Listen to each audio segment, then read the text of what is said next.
7:74.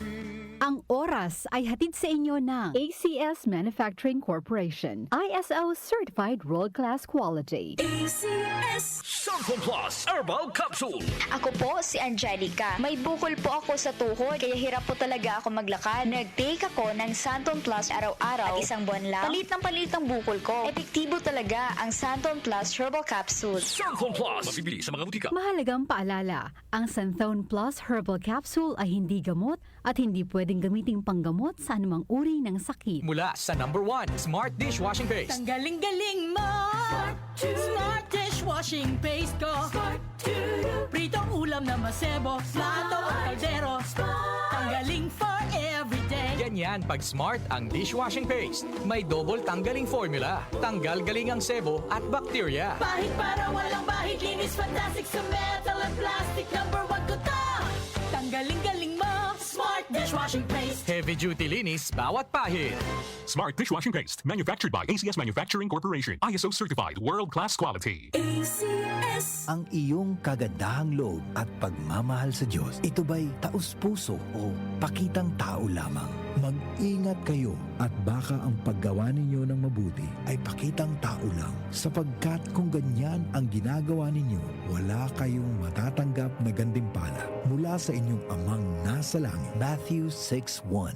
Repent.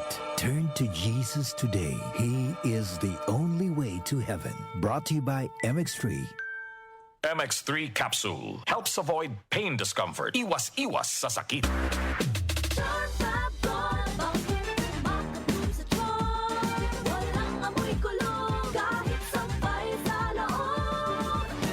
Charm Fabric Conditioner with Bloom Fresh Technology. May antibacterial na at ka-bloom sa bango ang damit.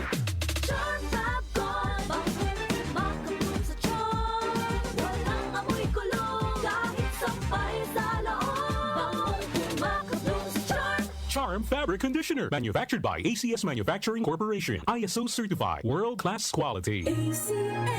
Santon Plus Gold. Ako si Morito na namamaga ang aking atay. Sa loob ng 2 linggo na paggamit ko ng Santon Plus Gold, nawala ang pamamaga sa aking atay. Maraming salamat sa Santon Plus Gold. Santon Plus Gold. Mas pinalakas, pinagaling, pinahusay. Santon Plus Gold. Mabibili sa mga butika. Mahalagang paalala, ang Santhone Plus Gold ay hindi gamot at hindi pwedeng gamiting panggamot sa anumang uri ng sakit. Araw-araw may balita.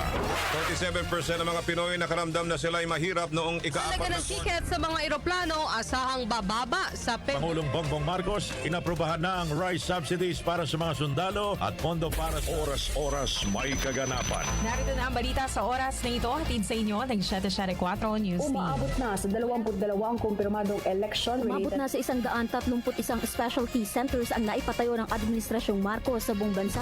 Updated kayo sa mga nangyayari sa bansa. Hatid ng DWWW 774 News and Public Affairs. Ating simulan